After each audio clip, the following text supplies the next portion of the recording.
Exceto o bebezinho de colo ali, ó. Estenda as mãos para cá, pode ser, irmãos? Deus, nós queremos agradecer ao Senhor pelas crianças que estão aqui. Te agradecemos porque até aqui o Senhor tem guardado cada uma delas. O Senhor tem dado vida, o Senhor tem dado cura, o Senhor tem livrado. Nós te agradecemos porque o Senhor é algo, ó Pai, que está inserido no meio dessa família, Pai. Pai, nós repreendemos toda mão maliciosa, todo homem mau. Deus, repreendemos toda doença, tudo aquilo que não provém do Senhor. E pedimos a Ti, Deus, uma capacidade, Senhor, sobre os pais, para que cada um de seus pais venham continuar, ó Pai, mostrando o verdadeiro caminho que é o Senhor. Pai, nós como igreja do Senhor, abençoamos cada uma delas em nome do Pai, em nome do Filho, em nome do Espírito Santo de Deus. Amém, amém e amém. Irmãos, eu já quero agradecer todo mundo que está aqui nos visitando, os irmãos de lá de Desterro, Alex, a Bianca, o André, a Elô. Gente, nós amamos vocês. Obrigado de coração por vocês terem vindo aqui. E quero chamar aqui o nosso querido pastor Marcos. Ele já esteve aqui, trouxe uma palavra aqui. O motivo, meus irmãos, eu pedi para que ele viesse nos prestigiar hoje com a palavra, porque nós estávamos focadíssimos lá no encontro de casais, e é um grande amigo, é um cara que nós confiamos, sabe, meus irmãos? Um cara que ama Jesus, assim como nós. E eu pedi algo para vocês a última vez, eu quero pedir de novo. Ame-o como vocês amam a mim e o pastor Elvis. Pode ser, irmãos? Estenda as mãos para cá, vamos abençoar a vida desse homem de Deus. Pai, nós queremos te agradecer pela vida do pastor Marcos. Deus, seja com ele mais uma vez, Pai. Que através da vida dele, Pai, nós possamos nos alimentar nessa noite. Nós pedimos a Ti, Deus, que lembra ele, Espírito Santo, das palavras, daquilo que ele tem se alimentado no decorrer da sua vida. Pai, que absolutamente nada, a não ser o Evangelho, venha fluir da boca desse homem. Nós te agradecemos, Pai, pelo nosso amigo que está aqui, o nosso irmão em Cristo, alguém, ó Pai, ao qual nós confiamos, Deus. Te agradecemos, seja com ele. Obrigado, Jesus. Amém, amém. Fica à vontade, meu irmão. Amém. Glória a Deus. Boa noite, igreja. Boa noite. Graça e paz seja com todos. Amém. Glórias a Jesus. Mais uma vez, né, me sinto honrado por estar aqui. É sempre um prazer para mim, minha família também. E hoje, né, com uma responsabilidade ainda dobrada, né, estamos cheios de convidados especiais aí, cara. O pastor não tem medo não, né? Traz os convidados e traz gente estranha para pregar. Pastor corajoso, gente. Irmãos, né, para quem não me conhece, eu me chamo Marcos, sou lá da Igreja Renovar, no Morados da Lapinha, do pastor Ciro. Trago um abraço do meu pastor. E, assim, essa igreja já é minha igreja, né, gente? Não tem jeito não. Pastor Ross, pastor Elvis são meus pastores também. Eu já vim chorar umas pitangas com eles aqui. Então agora acabou, agora já era. Faz parte. E assim, né, a confiança que eu tenho, né, nos pastores e em toda a igreja é muito grande. Tanto é que eu trouxe meu irmão para congregar aqui com vocês. Meu irmão, no culto de domingo passado, né, veio aqui comigo visitar e acabou aceitando Jesus aqui. Para a glória de Deus, ele está até ali atrás. E meu irmão é evangelista, que já trouxe mais 3 com ele. Glórias a Deus. Glória a Deus. É isso aí. Então eu falei, não, vai lá para a igreja lá do pastor Ró, pastor Elcio, fica lá na Missão Ágape. Fica lá. Fica lá, fica longe de mim, que nós somos irmãos, para nós brigar lá na minha igreja. Fica aqui. É brincadeira, irmãos. É porque eu sei que ele vai ser muito bem cuidado aqui também, vai ser amado, assim como eu sou também e a minha família. Amém? Vamos orar então, igreja? Amém. Senhor Deus, nós rendemos graças ao Senhor mais uma vez. Agradecemos a Ti pela oportunidade de estarmos aqui reunidos em Teu nome. Queremos nessa noite ouvir a Tua doce voz falando conosco. Por isso, traga iluminação em nossa mente, quebranta o nosso coração. Que nós sejamos nessa noite edificados, consolados. Que sejamos, meu Deus, exortados. Que saiamos daqui, ó Deus, de maneira diferente, ó Pai. E Te daremos sempre a honra e a glória. No nome de Jesus. Amém. E graças a Deus. Amém? Bom, a minha intenção nessa noite é fazer com que a igreja entenda que existe uma fé que ela é verdadeira. Existe uma fé falsa, uma fé superficial e uma fé verdadeira.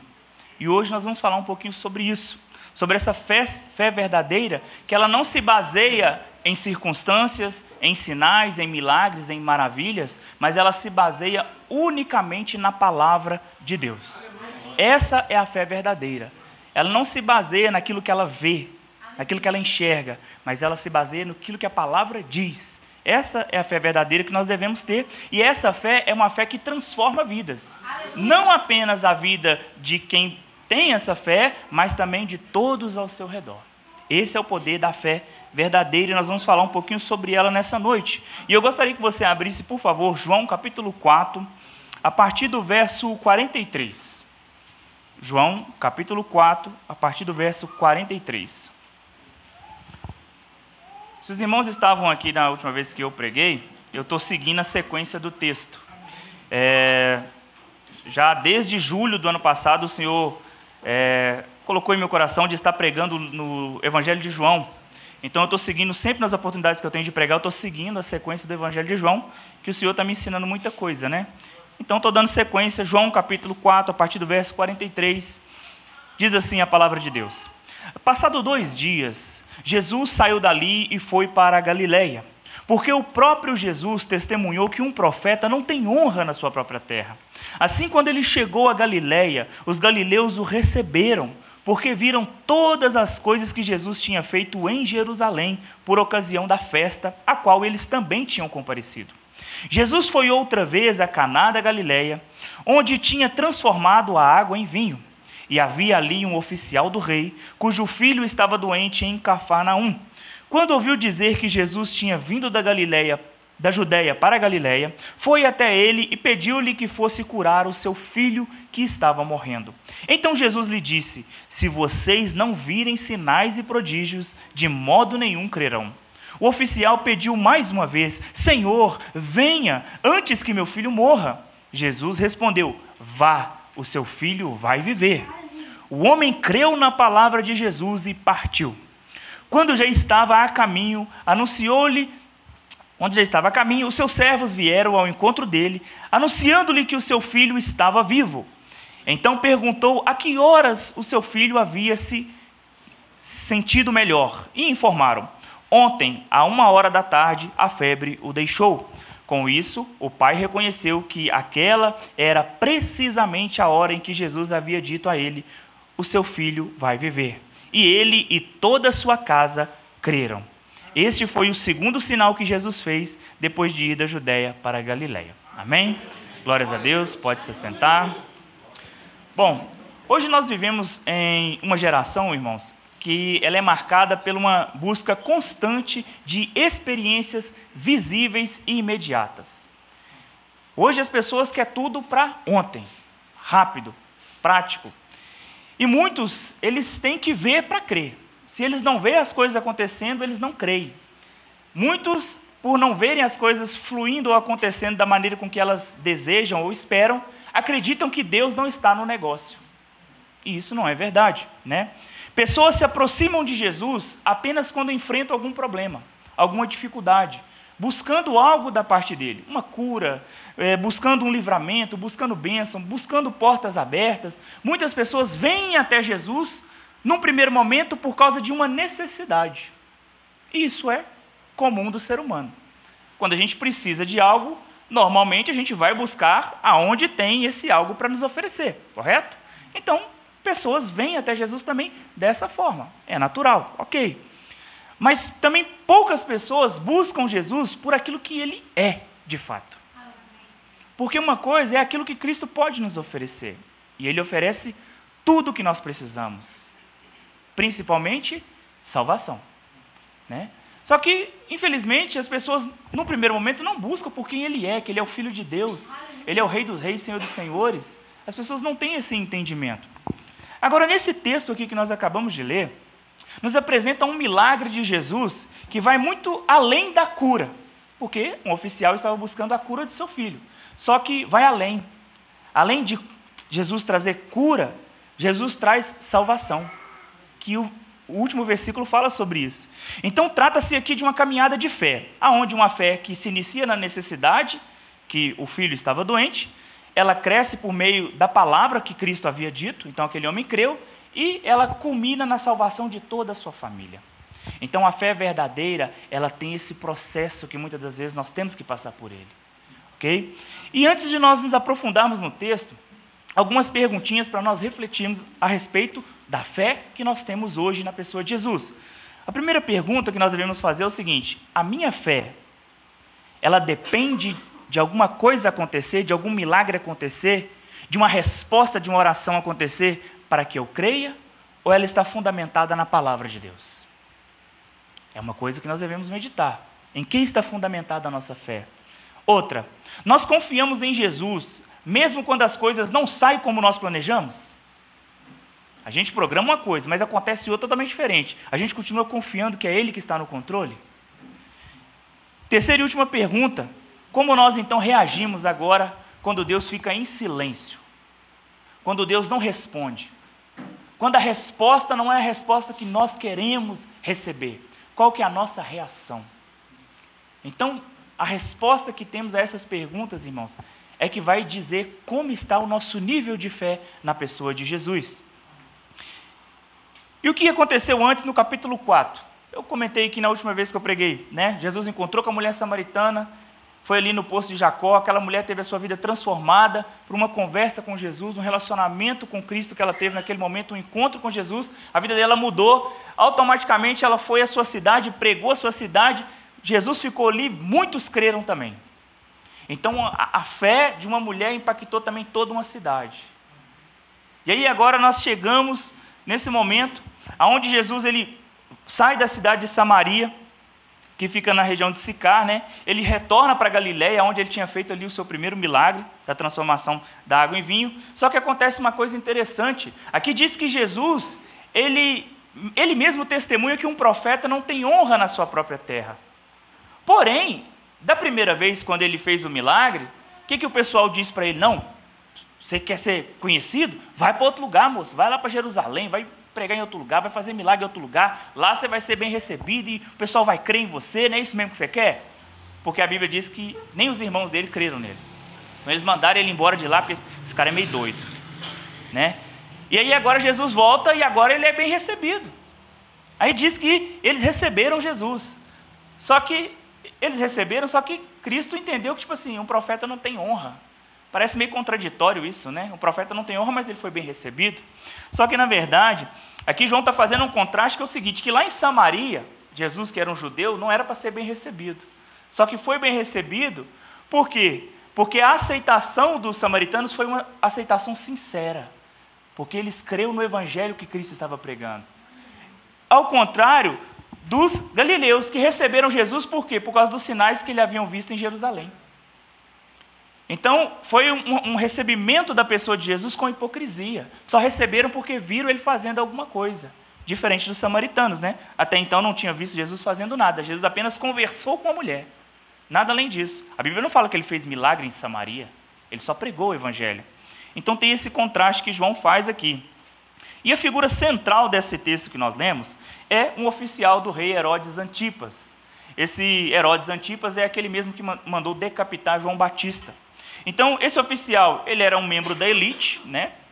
Trabalhava ali diretamente com o rei Herodes, ele provavelmente também era um gentio, e a sua busca por Jesus revela que a sua fé foi despertada por uma necessidade, a qual era a cura do seu filho, né? Uma urgência que estava acontecendo na vida dele, ele se dispôs a ir até o encontro daquele Jesus que tinha feito sinais e maravilhas em Jerusalém. Né? Então, inicialmente, a sua visão que ele tinha a respeito da pessoa de Jesus era uma visão e uma fé até mesmo mística, superficial, onde ele estava buscando um curandeiro, alguém que iria fazer um milagre na vida do seu filho.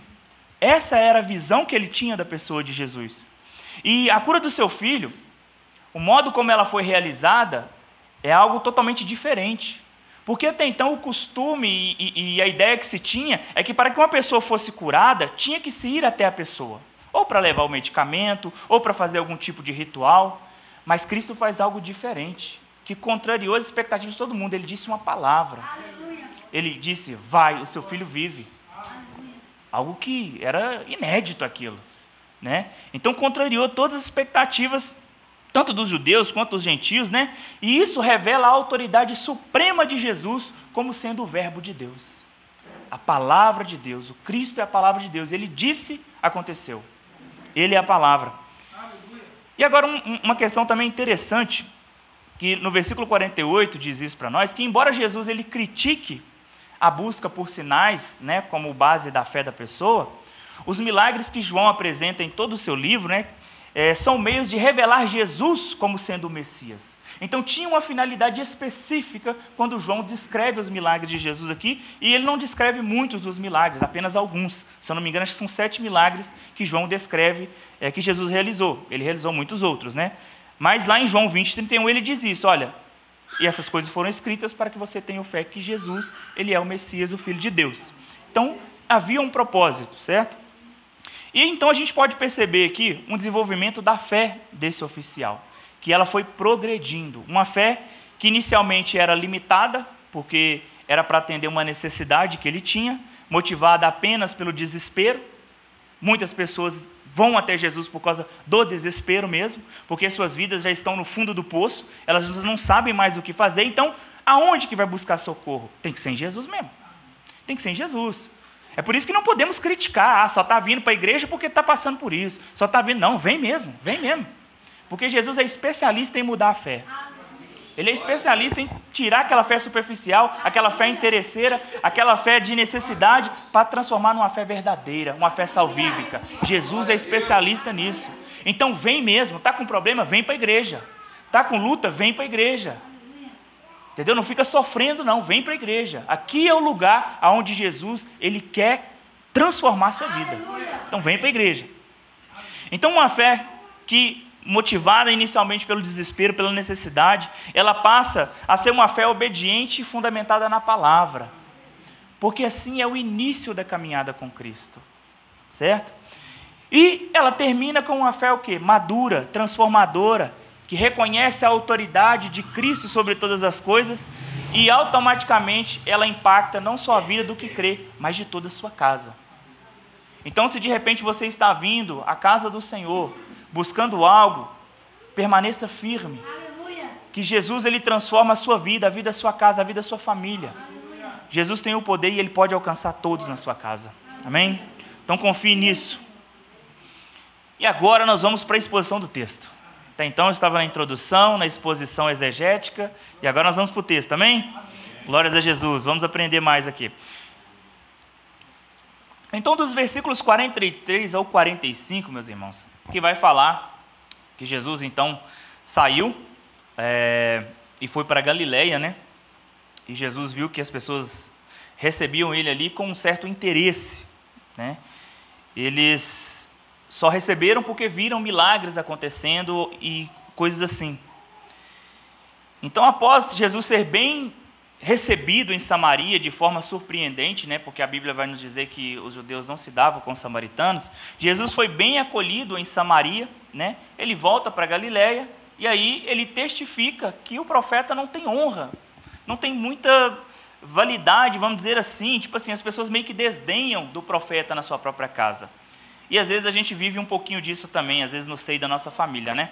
A gente às vezes é cristão e às vezes quer pregar, a gente não tem muita moral, né?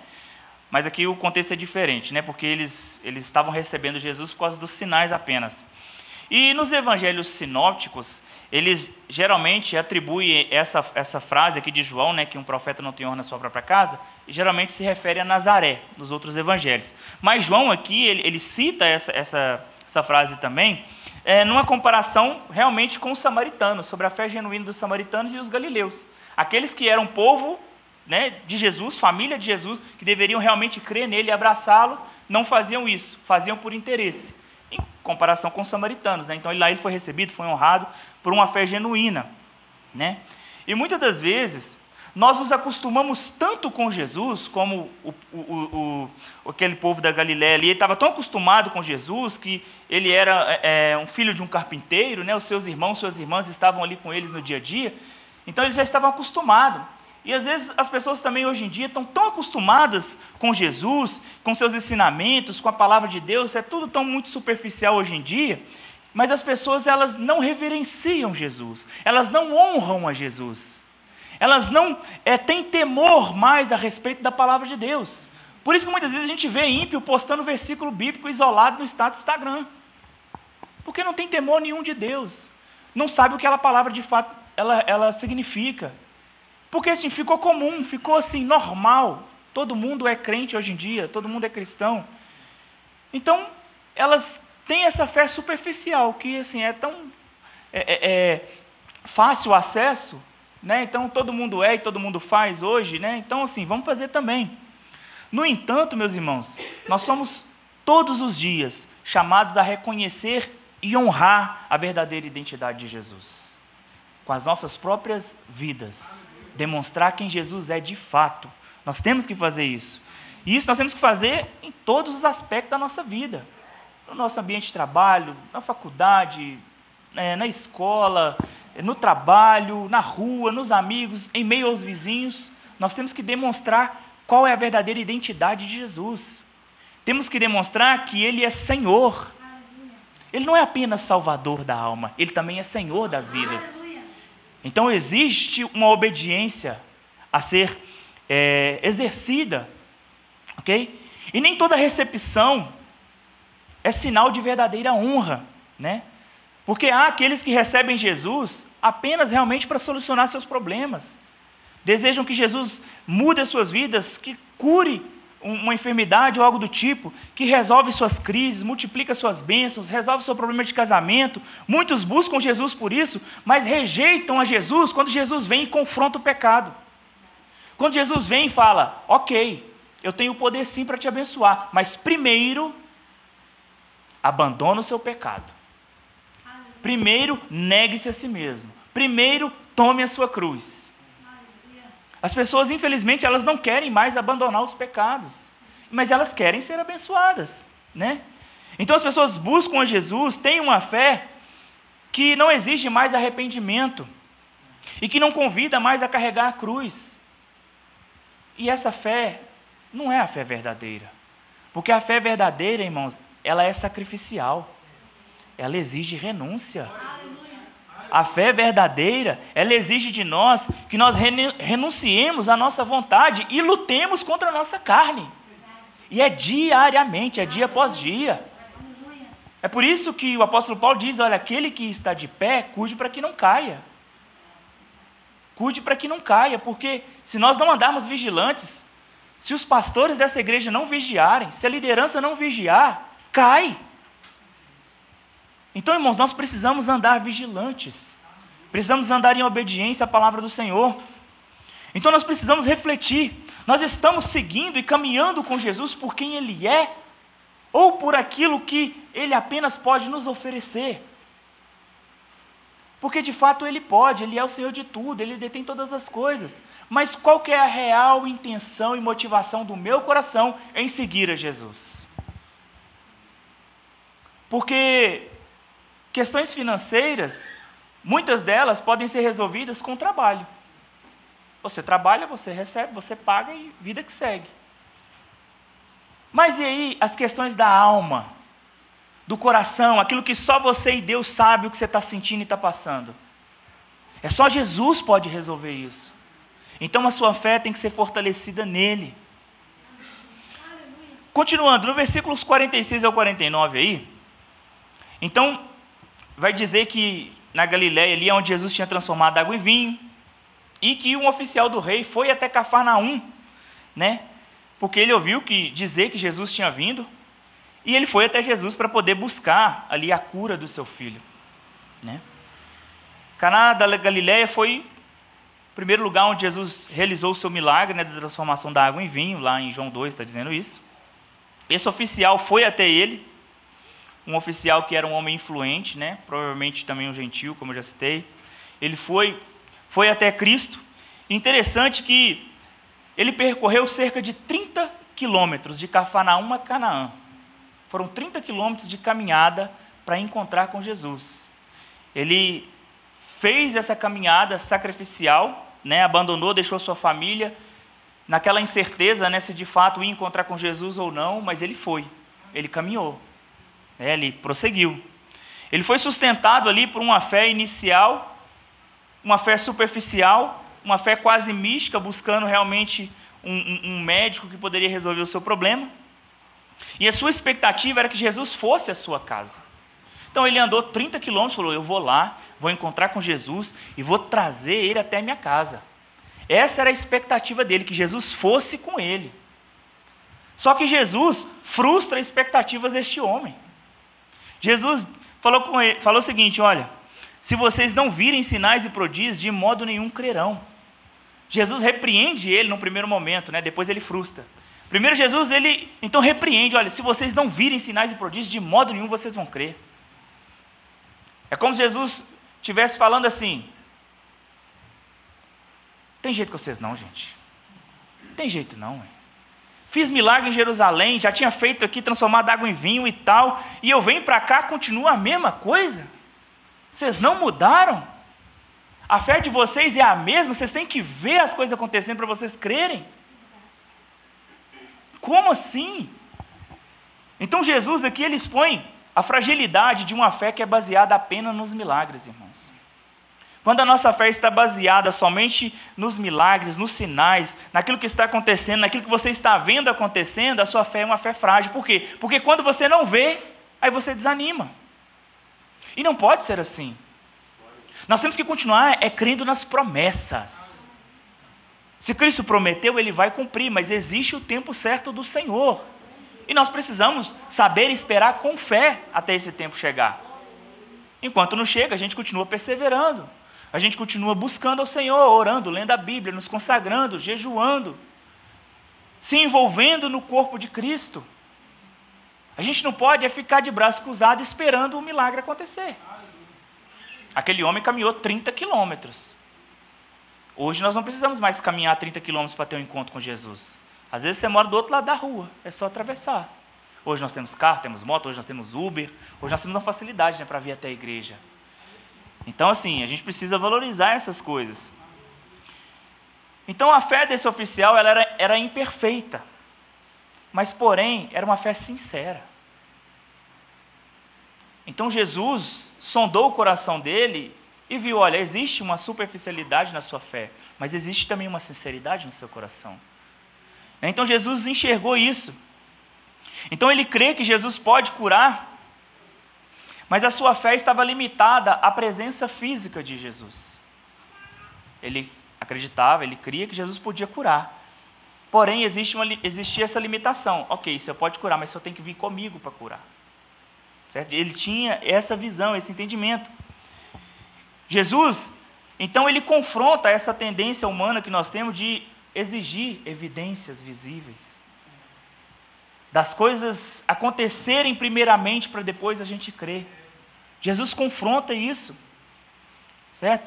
Então, apesar dessa repreensão que Jesus fez ao oficial, ele insiste com Jesus com humildade.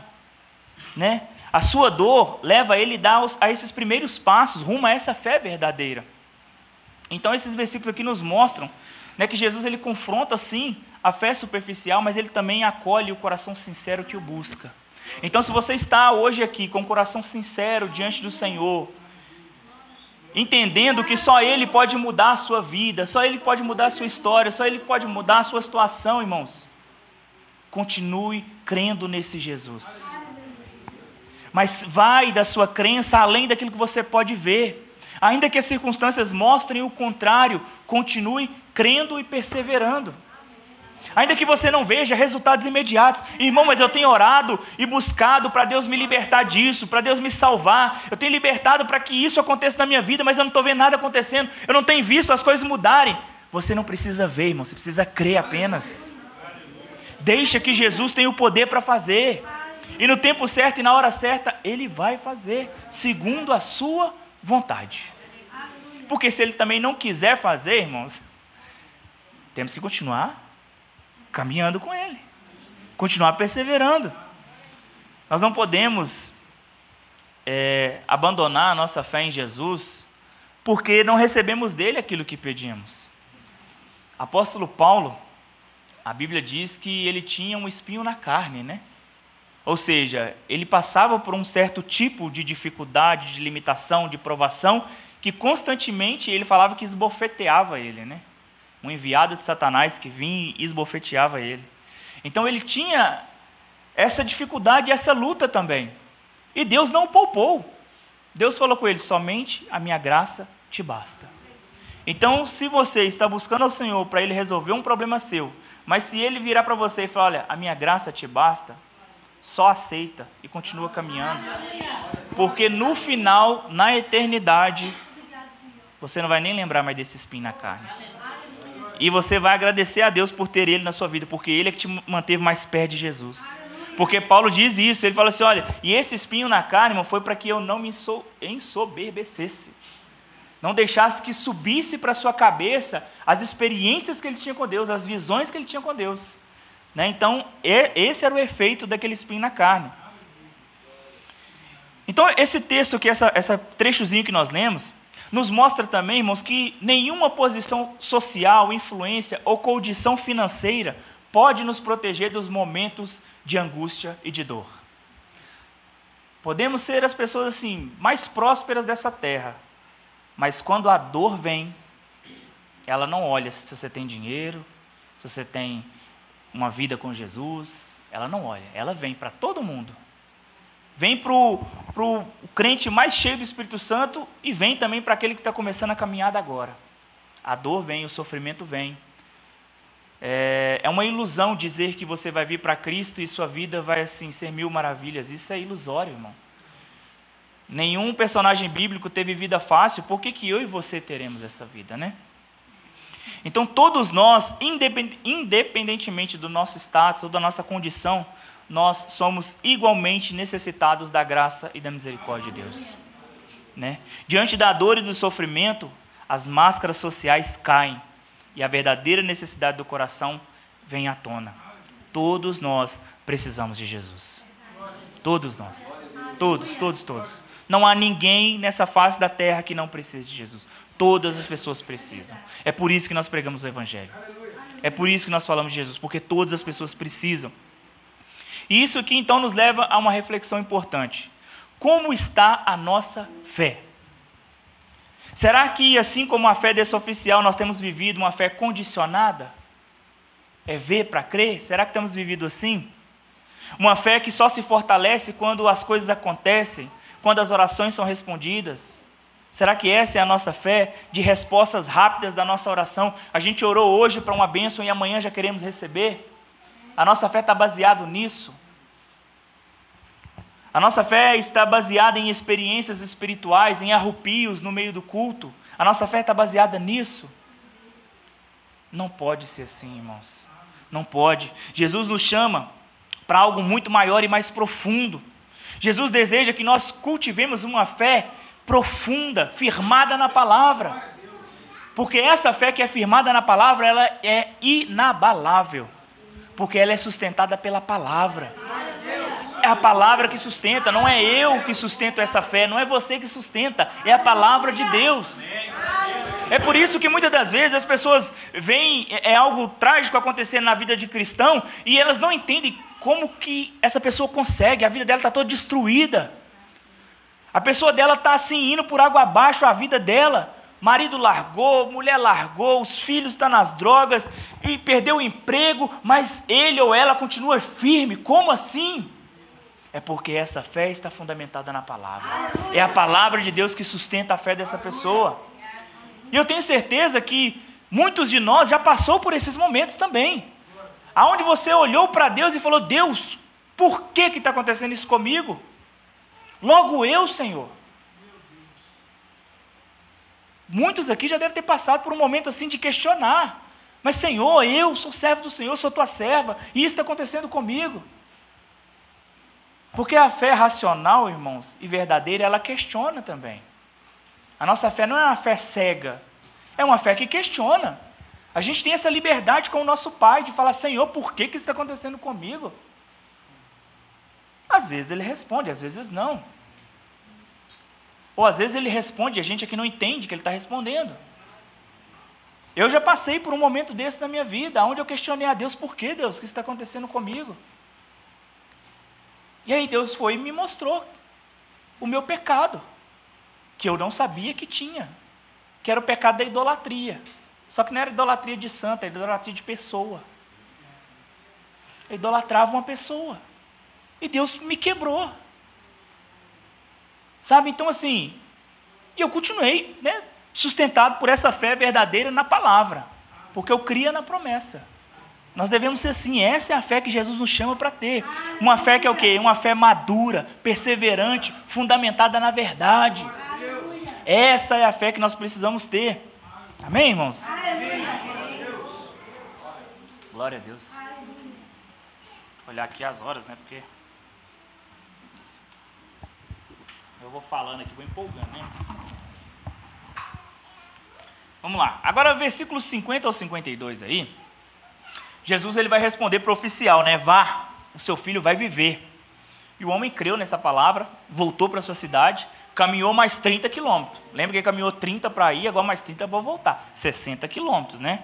E aí, no meio do caminho, os servos desse oficial encontram com ele e falam com ele, olha, seu filho foi curado. E aí, então, ele pergunta, né? Que horas que ele foi curado?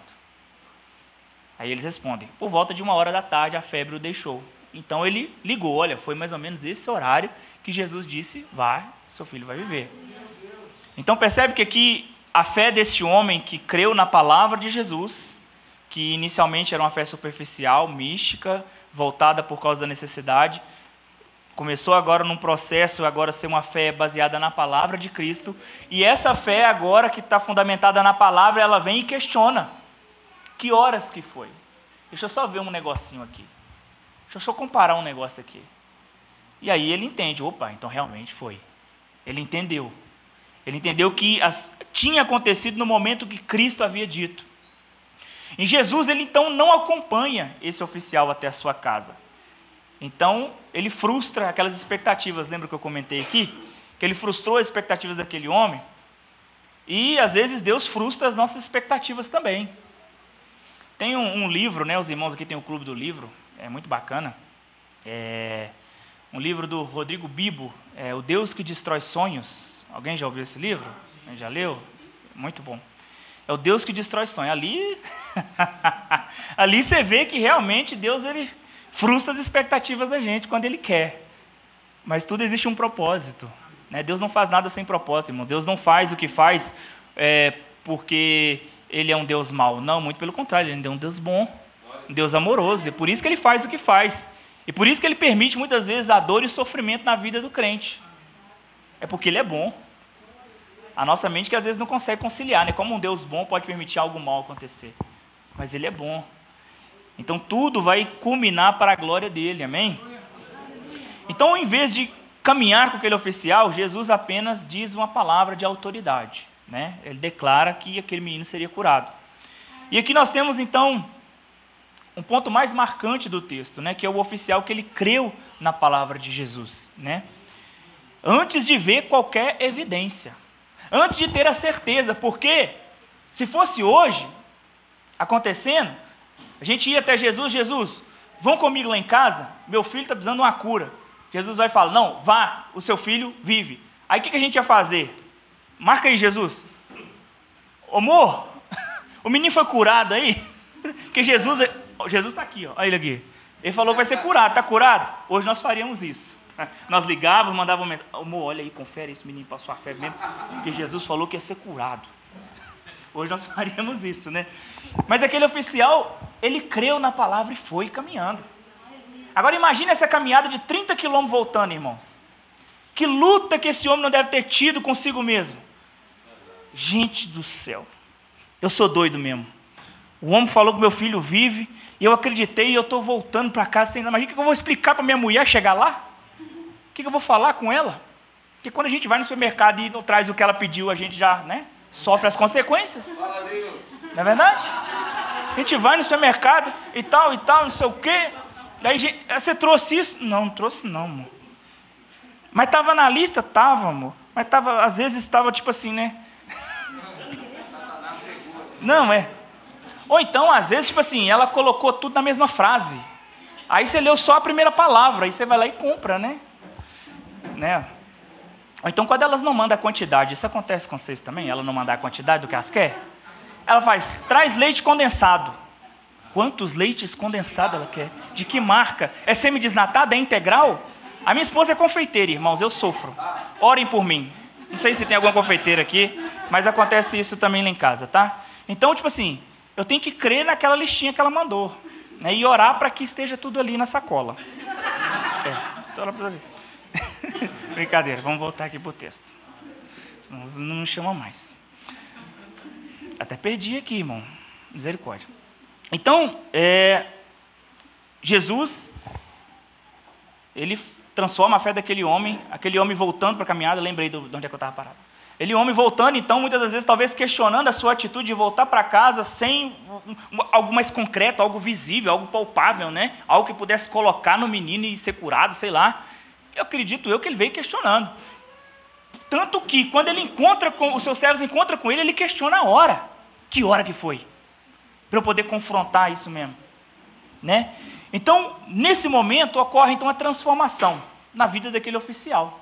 Uma fé que era baseada apenas nos sinais, na presença física de Jesus, agora fundamentada unicamente na palavra de Deus e fortalecida e confirmada por aquilo que Jesus disse que ia acontecer. Então, aquilo que Jesus disse, sem nenhum tipo de ritual, sem presença física, sem tocar no menino, mas apenas pela palavra de Jesus. Aleluia. E a palavra de Deus, ela é eficaz, poderosa. Aleluia. A palavra de Deus é poderosa, irmãos. Por isso que nós temos que ler a Bíblia. Aleluia. Sua vida não vai mudar, não vai ser transformada se você não ler a palavra de Deus. E quando eu digo ler, não é você buscar a palavra de Deus como uma caixinha de promessas, não, tá? Ler só o que você quiser ler, não. Como diz o pastor Greconato, né? Não é só a gente querer beber só o chantilly do café, não. Tem que beber o café amargo também. A palavra é como um todo. Na hora que tem promessas, tem bênçãos, amém, glória a Deus. Mas na hora que vem exortação, renúncia, a gente tem que pegar isso também, né? Temos que fazer isso. Então houve aqui um divisor de águas. A fé daquele homem, ela foi totalmente transformada. Essa fé agora, ela se apega exclusivamente naquilo que Cristo diz. Nós temos que nos apegar naquilo que Jesus diz sobre nós. Quem Jesus diz que nós somos. Quem Jesus te chamou para ser na sua presença. Jesus te chamou para ser uma nova criatura, um novo homem, uma nova mulher. E você tem que crer nisso e viver como isso. Viver como um novo ser, uma nova pessoa. Essa é a fé que agrada a Deus. A fé que confia na sua palavra. A fé que não precisa de coisas acontecerem ao seu redor para que você continue perseverando. Essa é a fé verdadeira. Então, no caminho de volta para casa, houve a confirmação da cura, da restauração da vida daquela criança, né? A cura acontece no mesmo momento que Cristo falou a palavra. Então esse detalhe aqui, né, dessa questão do mesmo horário, certinho quando Jesus diz, fecha com chave de ouro a cena desse milagre, dessa fé que se transformou.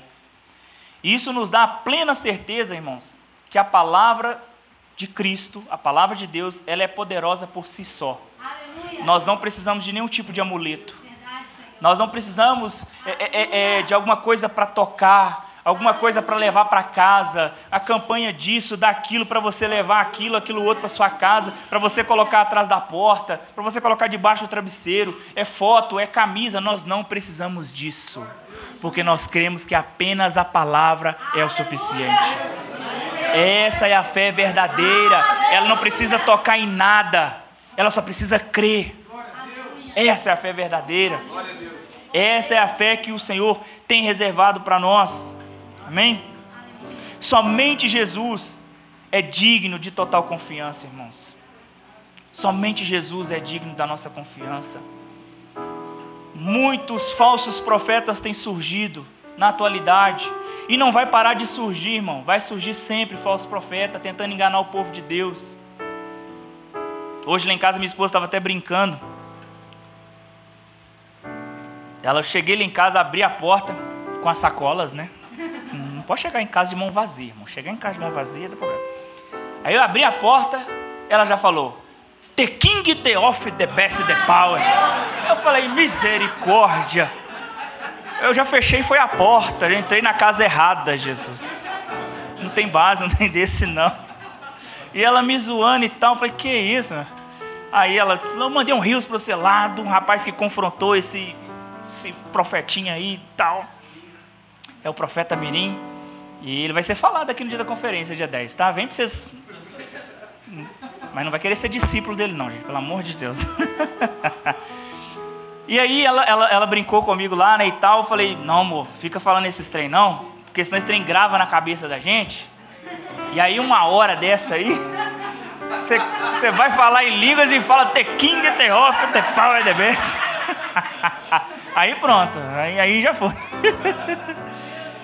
Então, irmão, somente a palavra de Jesus é digna de confiança. Esses falsos profetas que têm se levantado, a gente tem que, assim, anular isso das nossas vidas. Eu até falei com a minha esposa, eu falei assim, não, isso aí não pode ser o diabo que está fazendo um trem desse, não, irmãos. Isso aí só pode ser Deus trazendo ira sobre o povo. Porque, irmãos, às vezes a gente acha que tudo de ruim é o diabo. Não é não, irmãos. Deus também traz o mal como forma de juízo. E a palavra de Deus diz isso, né? É só ler a Bíblia que você vê que Deus mandou o mal acontecer. E esses falsos profetas enganando essas pessoas é juízo da parte de Deus sobre o povo brasileiro. Um povo idólatra. Um povo que se não tocar em alguma coisa, se não vê alguma coisa acontecer, não tem fé. E Deus vai lá e traz juízo. Se eu não me engano, lá no livro de Isaías, Deus diz que vai responder o povo por meio das imagens que o povo está adorando. Está lá. Deus fala, eu vou responder por meio das imagens, para que eles continuem nesse pecado da idolatria. Porque eu vou vir com juízo. Eu falei isso com a minha esposa, não, isso aí só pode ser Deus trazendo juízo sobre nós, não é possível. Porque as pessoas hoje em dia precisam de ver alguma coisa acontecendo, algum reboliço, alguma coisa, para achar que Deus está no lugar, irmãos. Nós não precisamos disso. Deus está presente quando a sua palavra é anunciada com verdade. Ali Ele está presente. Amém? Glória a Deus. Estou caminhando para o fim. Versículos 53 e 54. Eu vou ler esse versículo. Com isso, o pai reconheceu que aquela era precisamente a hora que Jesus tinha dito a ele: o seu filho vai viver. E ele e toda a sua casa creram. E este foi o segundo sinal de Jesus, que Jesus fez depois de ir da Judeia para a Galileia. Então agora, nós vemos aqui a fidelidade de Cristo Jesus, quando uma pessoa crê na sua palavra, né? A cura foi confirmada de forma precisa e poderosa no mesmo instante que Jesus havia dito. O milagre aconteceu naquele momento, de forma imediata, de forma soberana, sem a necessidade de Jesus estar presente. E o oficial, quando ele percebeu isso, a sua fé foi fortalecida profundamente. E aí esse impacto desse milagre foi tão grande, essa fé firmada na palavra de Deus foi tão impactante, que alcançou toda a casa do oficial, irmãos. Toda uma família se converteu por causa de uma fé verdadeira na palavra de Jesus. Por isso é importante você crer verdadeiramente. Creia verdadeiramente na palavra de Deus, porque a sua vida pode impactar outras vidas. Seu pai, sua mãe, seu marido, sua esposa, seus filhos, aqueles que você tanto ama e que ainda não creem em Jesus, a fé verdadeira que você tem nele pode impactar essas vidas. Pode impactar, porque foi isso que aconteceu. A família inteira desse oficial foi transformada pela graça de Deus, irmãos. Glórias a Jesus.